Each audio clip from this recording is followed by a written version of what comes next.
Bismillahirrahmanirrahim. Assalamu alaikum guys. Welcome back to my YouTube channel.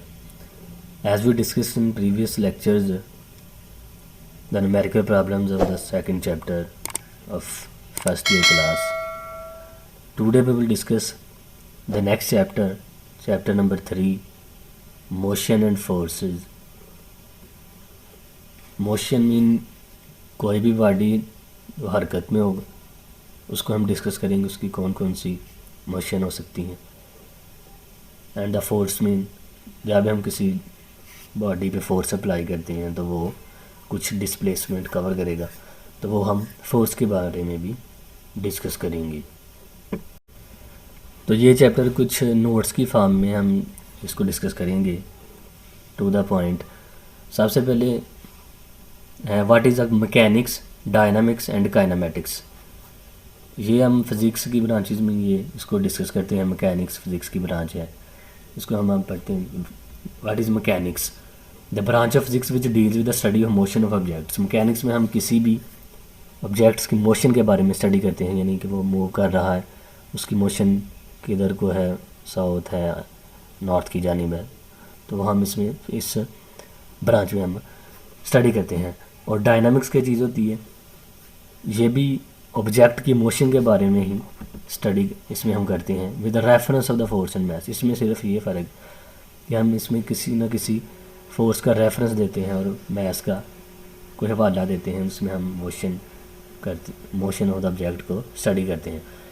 As a kinematics, इसमें हम क्या करते हैं, इसमें भी किसी ऑब्जेक्ट की मोशन के बारे में हम मुताला करते हैं, लेकिन इसमें डिफरेंस ये है कि without reference of the force and mass. इसमें हम फोर्स और मास का रेफरेंस नहीं देते, इसको बगैर ही हम बॉडी की मोशन को स्टडी करते हैं. तो ये डायनामिक्स और काइनेमेटिक्स में क्या है, ये डिफरेंस है. Next, what is the displacement and right it's units. तो ये नोट्स पेपर के वाले से भी बहुत इम्पोर्टेंट हो सकते हैं कि इसको हम किस तरह कोई क्वेश्चन आ सकता है और इसको किस तरह हमने राइट करना है पेपर में, तो ये बहुत ही आसानी होगी स्टूडेंट्स के लिए. What is the displacement, right its formula units. The change in the position of body from initial to final position called displacement.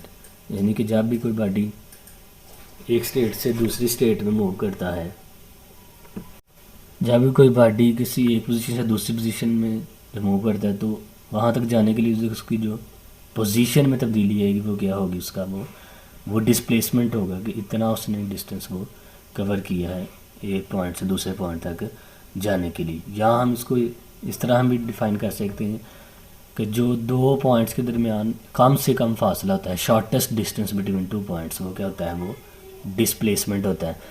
For example, हम अगर किसी एक पॉइंट से दूसरे पॉइंट तक जाने के लिए 10 मिनट का रास्ता अख्तियार करते हैं, लेकिन उसमें बहुत से जिग-जैग रास्ते हैं, तो उसकी बजाय अगर हम डायरेक्ट ही सीधा कोई रास्ता वहाँ तक जाने के लिए अपनाएं, जिग-जैग रास्ता ना हो, वो बिल्कुल स्ट्रेट हो, तो वो क्या होगा, शॉर्टेस्ट डिस्टेंस वो क्या होगा, डिस्प्लेसमेंट होगा. और उसका यूनिट क्या है, क्योंकि ये डिस्टेंस होता है, डिस्टेंस को हम किस में मेजर करते हैं, तो उसका यूनिट क्या होगा, मीटर. तो ये इसका यूनिट है मीटर, इसको एम से डिनोट करते हैं, ये इस तरह एम. तो ये हम इसको डिस्प्लेसमेंट को हम इस तरह डिनोट कर सकते हैं स्मॉल एम से. इसके बाद जो पॉइंट है वो ये है कि वेलोसिटी और स्पीड में क्या डिफरेंस है. बाज़ार में ये ऐसी लगता है कि स्पीड और वेलोसिटी एक ही चीज़ है कि जो किसी चीज़ की रफ्तार होती है, लेकिन नहीं, इसमें फिज़िक्स में इसमें बहुत सा डिफरेंस है. और ये एक शॉर्ट क्वेश्चन के तौर पर अगर आए तो हम इसको इस तरह पॉइंट बना के हम इसका डिफरेंस एक्सप्लेन करेंगे. तो स्पीड, पहला पॉइंट ये है कि स्पीड क्या होती है. स्पीड में भी क्या होता है, कोई भी बॉडी मूव करता है तो उसका डिस्टेंस जो कवर होता है किसी टाइम के अंदर, यूनिट टाइम के अंदर, तो वो क्या होगी, उसकी स्पीड होगी. और वेलोसिटी में पहला पॉइंट ये है कि the time rate of the change of displacement of body is called velocity. यानी कि जो हमने ऊपर पढ़ा displacement, shortest distance between two points. अब वो जो डिस्प्लेसमेंट कोई बॉडी कवर करता है तो उसमें जो टाइम रेट ऑफ चेंज, क्योंकि टाइम की तब्दीली की जो शरह आती है, टाइम के साथ साथ जो शॉर्टेस्ट डिस्टेंस कवर कर रहा है वो क्या होगी, उसकी वेलोसिटी, यानी कि टाइम जो उसमें चेंज होगा। इसमें ये था कि यूनिट टाइम था, इसमें टाइम रेट ऑफ चेंज है, तो ये इसमें डिफरेंस है। दूसरा पॉइंट इसमें क्या दोनों में फ़र्क है कि स्पीड जो है ये स्केलर क्वांटिटी है, यानी सिर्फ इसकी मैग्नीट्यूड होती है, और वेलोसिटी जो है ये वेक्टर क्वांटिटी है, यानी कि हम इसको मैग्नीट्यूड और डायरेक्शन दोनों से डिफाइन कर सकते हैं। तो ये दूसरा इसमें फ़र्क हो गया। तीसरा फ़र्क ये है कि both have the same units metre per second and dimension. देखो दोनों के जो यूनिट है वो सेम है, स्पीड वेलोसिटी के मीटर पर सेकंड दोनों, डिस्टेंस जो कवर होता है टाइम यूनिट टाइम के अंदर हो गया तो मीटर पर सेकंड। तो यहाँ से हम डिमेंशन भी फाइंड कर सकते हैं। मीटर किसी यूनिट है लेंथ का, सेकंड टाइम का, सो इसकी डिमेंशन होगी LT-1। अब हमने वेलोसिटी को तो स्टडी कर लिया, अब हम स्टडी करेंगे कि एवरेज और इंस्टेंटेनियस वेलोसिटी क्या होती है। एवरेज वेलोसिटी में हम ये लेते हैं कि जब भी किसी टोटल डिस्प्लेसमेंट की हम रेशो लेते हैं टोटल टाइम के अंदर जितना उसने डिस्प्लेसमेंट कवर करना है वो क्या होगी, उसकी एवरेज वेलोसिटी। एवरेज हम इसी तरह निकालते हैं, यानी कि जो भी हमने डिस्टेंस कवर करना होता है उसकी एवरेज ले लेंगे, टोटल टाइम पे डिवाइड कर देंगे, तो वो क्या होगी, एवरेज वेलोसिटी उसकी आ जाएगी। यानी कि जो del d divided by del t, इस तरह हम एवरेज वेलोसिटी को डिनोट करेंगे। तो यूनिट उसका सेम होगा जो कि सिंपल वेलोसिटी का। तो वेलोसिटी अब नेक्स्ट है इंस्टेंटेनियस वेलोसिटी क्या होती है।